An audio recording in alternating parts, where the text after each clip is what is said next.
Hey guys, good morning. It is John C. Morley here, serial entrepreneur. Welcome to Inspirations for Your Life. Thanks so much for joining me. If you just woke and maybe you need to go grab something from the kitchen, water, orange juice, something to get your blood flowing again, or maybe something healthy like a piece of fruit, feel free to do that and come on back. We're starting the programs earlier because my schedule is getting a little busier in the evening, if you guys haven't noticed. So welcome to Inspirations for Your Life, where our master topic of the week is embrace the journey, unlocking personal growth and adaptability.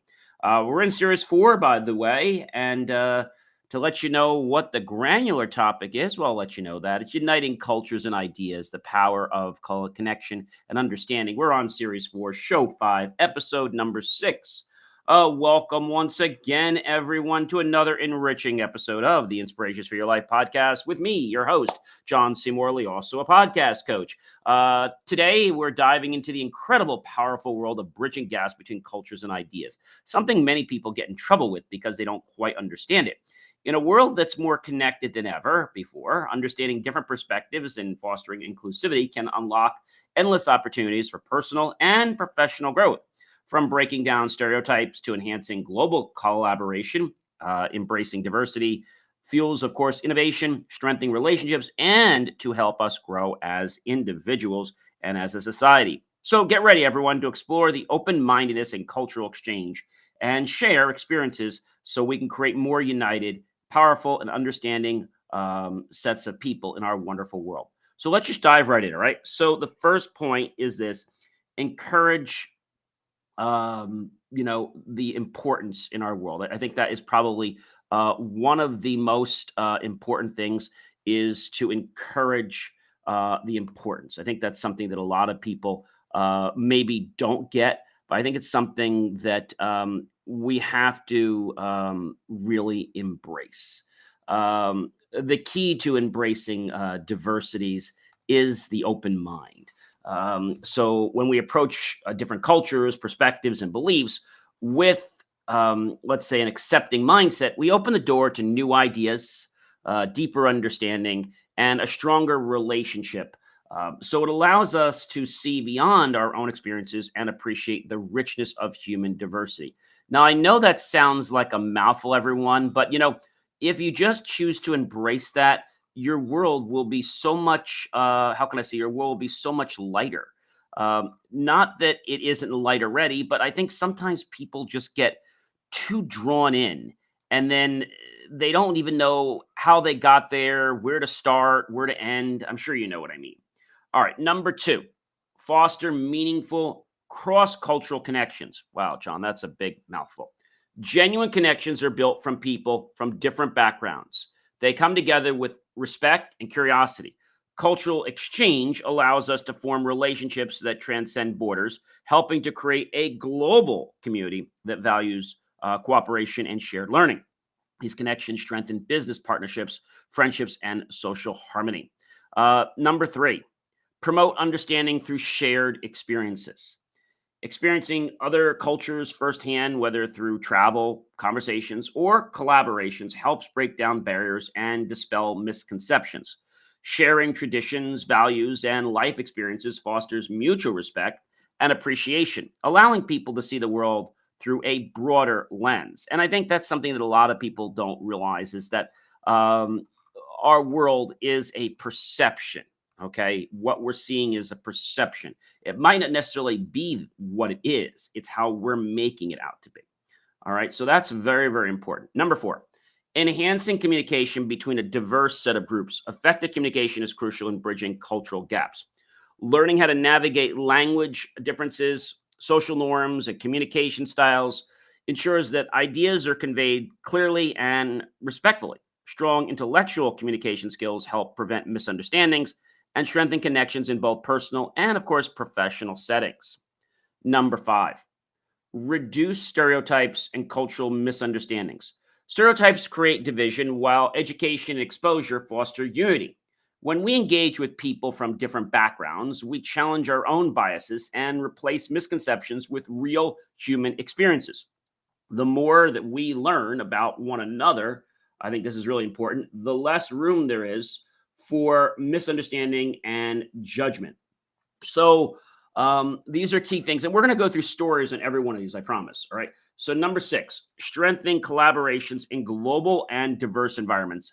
In today's interconnected world, team across um, different plans and different groups, it's actually the unity of that teamwork that causes the essential bond. Whether it's in the workplace or it's maybe it could be in international partnerships or just friendships. It's important to understand these diverse sets of teams and how they all can each foster innovation, creativity, and problem solving. Learning to appreciate and integrate different cultural approaches leads to stronger collaboration and more effective teamwork. So, this is really important, ladies and gentlemen. Number seven, create opportunities for learning. From different perspectives, every culture offers unique wisdom and insights that can expand our way of thinking. Exposure to different worldviews challenges us to rethink our own beliefs and adopt fresh approaches to problem solving. Learning from others' experiences broadens our knowledge, and I think that's really, really key, and helps us grow personally and professionally. Number eight, build inclusive communities that embrace diversity. A strong and thriving community is one that welcomes people from all backgrounds. By fostering inclusivity, we actually create environments where people feel valued. And not only valued, they know they're going to get heard and that their voice and their being will be respected. This sense of belonging strengthens communities and makes them more resilient, innovative, and united. So, why don't we start doing that more? That's the question. I think it's because people's egos get in the way. And that's the doggone truth. The ego just gets away and saying, I'm more important than everybody else. And that's a big problem. All right. Number nine, support innovation through cultural exchange. That's a big mouth word. Some of the greatest enhancements and the advancements in our history have come from cultural collaborations. When different perspectives and ideas come together, innovation flourishes. Cross cultural teamwork sparks creativity and drives progress in science, business, technology, and the arts, shaping a more dynamic and forward thinking world. So, again, it comes from the desire, but then we need to push forward from that desire. I think that's probably one of the biggest things that many people don't really realize is that they have to embrace that whole world is they have to go from that point, right? They have to understand what that means. And, having the cultural shift is not always the easiest thing. As we say before, these different perspectives, okay, help us come together to innovate, flourish, and to cross pollinate, our ideas together so that they can become this big melting pot and they can be molded, shaped, and then executed. Cross cultural teamwork sparks creativity and it drives progress in science, business, and technology, and the arts, again, by shaping a very unique dynamic in our world, and of course, promoting forward thinking. Number 10, developing empathy and appreciation for different worldviews. Understanding another person's experiences and struggles fosters empathy. When we take the time to listen and learn from diverse perspectives, we develop a greater appreciation for complexities of the world and the unique journeys of individuals. This leads to deeper human connections and a more compassionate society. So let's just start from the top, all right? Open-mindedness. When we think about cultures, okay, um, it can be open-mindedness with cultures is not often easy. It's because one side believes their view is right and the other side believes their view is right. Neither view is 100% right, but we each perceive it as so. And that's what takes us to a whole new level is that we have to have that respect for each side. And so diversity comes with a lot of things: race, religion, sexual orientation. It comes to political party. And so when we embrace all these things together, we get good, we get bad, but we get a lot of good. As long as we have respect and we take what works and we leave the rest, it's fine. But we have to always remember that the other person needs to be respected at all cost. Okay? Again, it allows us to see beyond our own experiences and appreciate the richness of human diversity.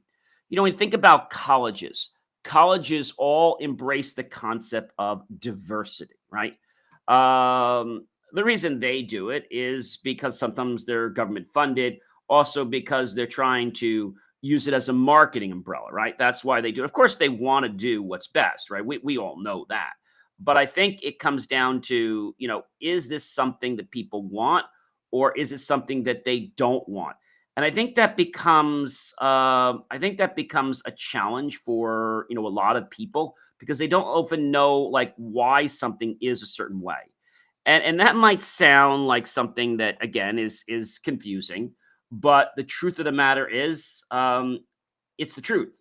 And so when we learn how to embrace our world, we learn how to embrace what's happening in our world. I think it gives us the perspective of, hey, we're human. And when we're human, I think this makes a huge, huge difference. A difference that maybe some people wouldn't embrace if they didn't have to.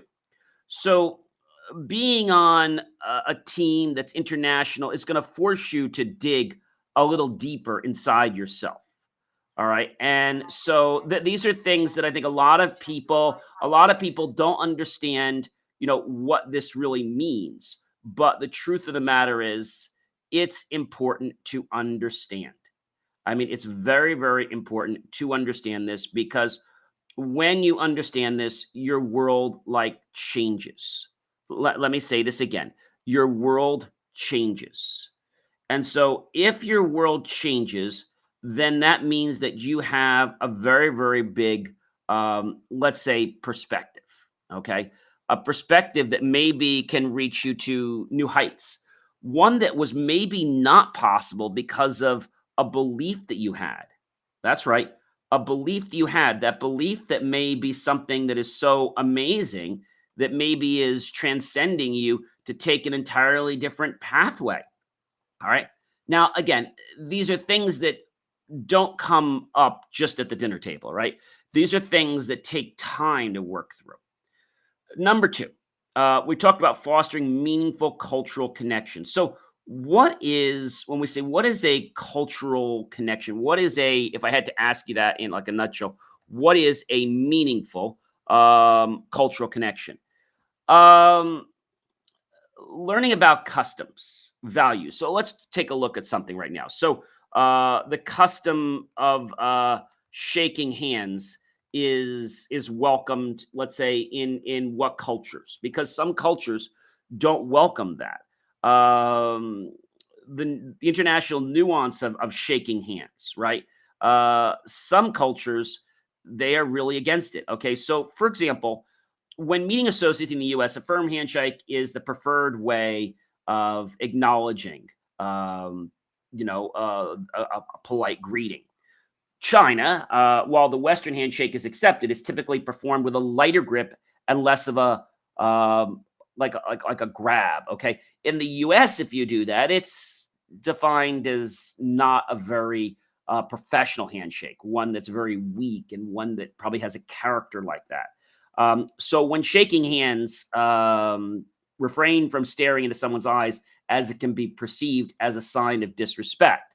In the US, we do that all the time. Now, both handshaking and bowing are accepted forms of greeting in international business circles. So take your lead, whichever you prefer, from the meeting. If shaking hands, do so lightly. If you are greeted with a bow, respond by bowing in kind. It's pretty easy. You can't mess that up. In Russia, Russians usually use a firm, sometimes very firm handshake. You probably wonder if your hand's going to still be there afterwards when meeting somebody. If you've met the person before, don't be surprised if the greeting includes a hug. Russian men also have a custom to kiss their guests' cheek, men and women alike, while women reserve such intimacies for other Russians and simply shake hands with foreigners. France shake hands with one brisk stroke upon arrival, like a real quick stroke, and departure, and make sure the handshake is with everyone. In Latin America, we use a light, lingering handshake about twice as long as an American handshake, and pull away too soon could be interpreted as rejection. So you want to linger in the handshake. In the US, when we shake hands, we shake a couple seconds and then we kind of let go. But in Latin America, that would be construed as a sign of disrespect. A man may offer his hand to a woman and he may kiss the top of a woman's hand. Also, that was customary in some other cultures too. While the European handshakes follow the Western style, Eastern and Western Europeans reshake hands whenever they are apart for a period of time. For example, it's considered polite to shake hands when you leave for lunch and when you return. In the Arab countries, male friends may embrace and kiss each other on both cheeks, following a light and lingering handshake.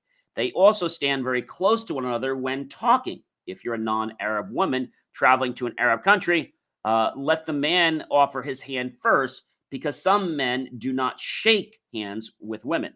Many Arab businesswomen who often travel to Western countries shake hands with men and women, but always let her offer her hand first. No matter what country you're in, if you forget these handshakes or greetings, you can always follow the lead of your host. I think that's really a smart thing. So what are, let's say, some other cultural differences in business from, let's say, the US to other countries? I think that's probably the easiest way for me to explain this to you. One was the handshake. That's probably a very, very big difference is the handshake. Um, in a lot of countries, the negotiation style is different. The famous Japanese style of negotiation is the valuing the power of silence. In some cultures, negotiation takes place quietly with very little talking. In others, negotiation is loud and seeming very combative. For others, still, negotiation does not even take place in a boardroom, but over lunch or at a nightclub. Approaches vary from competitive and adversarial to cooperative and consensus driven. If you're not attuned to how cultural differences in business affect negotiations, you could lose an important deal or offend key partners or abroad. So you may want to do some research and find out what that is. Traditional business etiquette. Business etiquette in Asia dictates that you should accept a business card with two hands as we work increasingly in a world of online businesses, profiles, and remote connections, and business etiquette also evolves every day. Lack of awareness about a proper business etiquette in another culture can offend your business partner without you even knowing it. So I think it's important. Dress code. So what's appropriate in one culture may not be in another. In some cultures, it's acceptable to wear sandals and jeans to work, where certain cultures may require a suit and tie or heels. Whether you dress too formally or too casually, showing up in the wrong clothes can make a poor first impression. Gift giving and bribery. In the United States, gifts are appreciated, but certainly not expected in a business context. In other cultures, however, such as China or Sweden, not bringing a gift to a business exchange is considered extremely rude. In other cultures, gift giving may be seen as a form of bribery, which is punishable by jail. If you're thinking about exchanging gifts, tread lightly. In some cultures, decision making. It's appropriate to defer to an authority, whereas other cultures equally weigh everyone's opinion.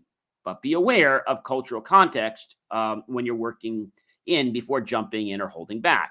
Depending on the context, your behavior may come across as presumptuous or, on the other hand, evasive. So maybe learn about the culture first, okay? Even the whole concept of hand gestures. Thumbs up gestures can be viewed as highly offensive in certain parts of Middle East. Head gestures, the Indian wobble, they call it, can be viewed in a variety of circumstances. The use of idioms and slangs are important to note. Respect for personal space. And I think when we realize that the whole world is not the same, then we're able to unite better. Promoting and understanding through shared experiences is important.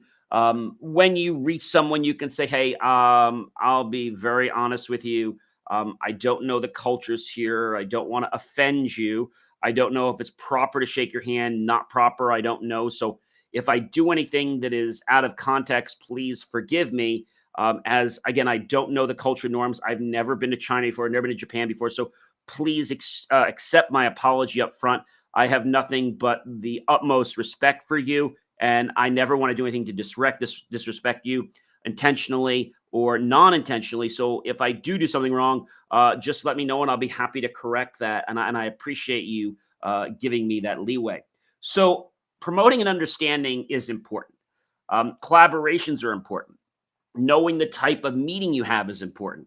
Reducing stereotypes. And this can be everything from LGBTQ to whether somebody is of a descent of color or no color. I think these are important things to realize. And when we embrace that, our whole world comes together.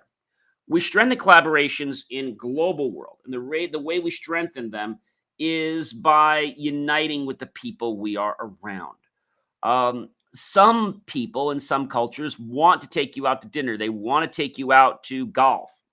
Um, in the United States, it's customary to do golf and to have lunch and to spend time with the person you may be potentially doing business with to see if there is a good bond together. You want to know what the person's about before you do business with them. Maybe they have an amazing product, but you don't know if you want to work with them because you don't know what their character's like. You don't know what their personality's like. So that's a way of testing you.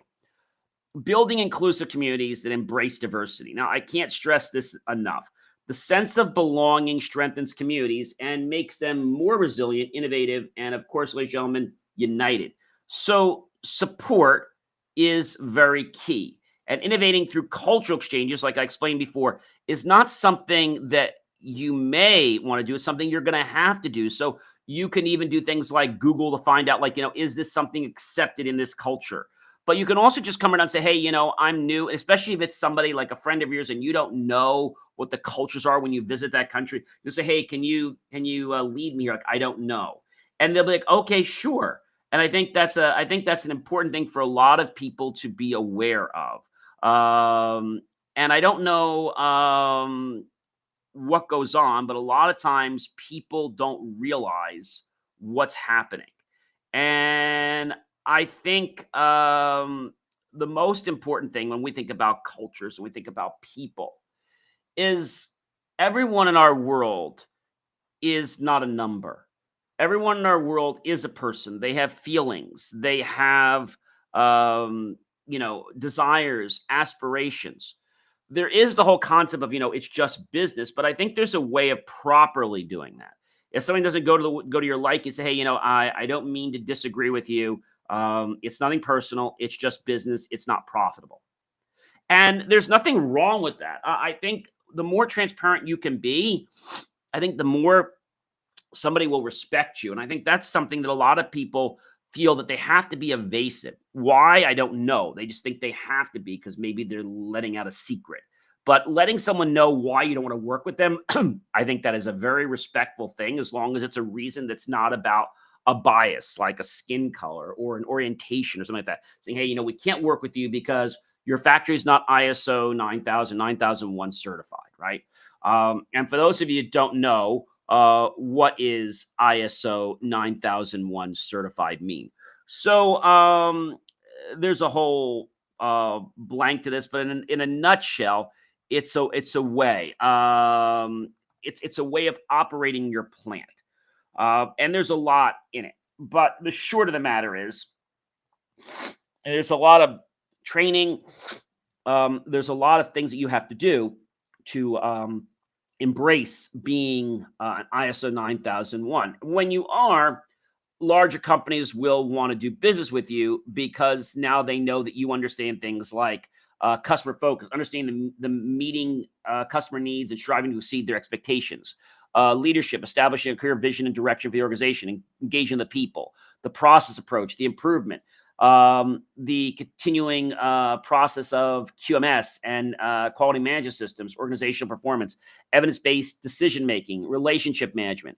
The certification benefits has lots of benefits, but I think the biggest thing is that it ensures that you're going to deliver a quality product every time and that your customer has more of an insurance of how you operate your business and how you choose to be in the workplace. I think that's something that is very powerful and something that maybe you never thought of, but when you are ISO 9001, it's pretty amazing. So 9002 belongs to the family of 9000. It contains a model for quality assurance for productions. So people often ask me, so what are the different levels of ISO 9000? So there are a lot.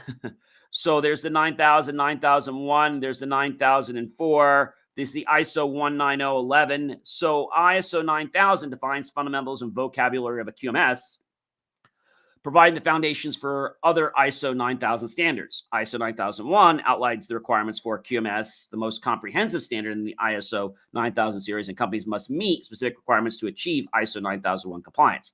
ISO 9004 provides guidance on how to achieve sustained success in quality management and focus on continuous improvement.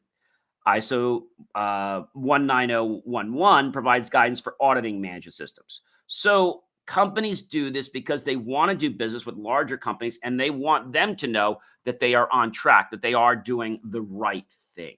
So whether you are deciding to become ISO 9001 or 9000 is not the discussion here. It's just the whole understanding that when we choose to do certain things, we inadvertently unite cultures. Somebody from another country will appreciate what's going on here. Like we have a UL standard in New York, and excuse me, in actually in Europe, the equivalent of UL standard in Europe is a little bit different, but they have a standard over there, and they have a similar thing. Like we have a lab and stuff like that, but they have some ULEU standards. And so they also have something called the CSA and the CE standards in Europe. So I think standards are a great way to embrace, to know that, we're trying to do everything right. And so the whole idea of today's show is to get you to learn about other cultures, because there could be a real potential windfall of success waiting for you if you just embrace that other cultures could hold that key. So, ladies and gentlemen, I'm John C. Morley, serial entrepreneur. Do check out all the great stuff at believemeachieve.com, and I'll catch you real soon, everyone.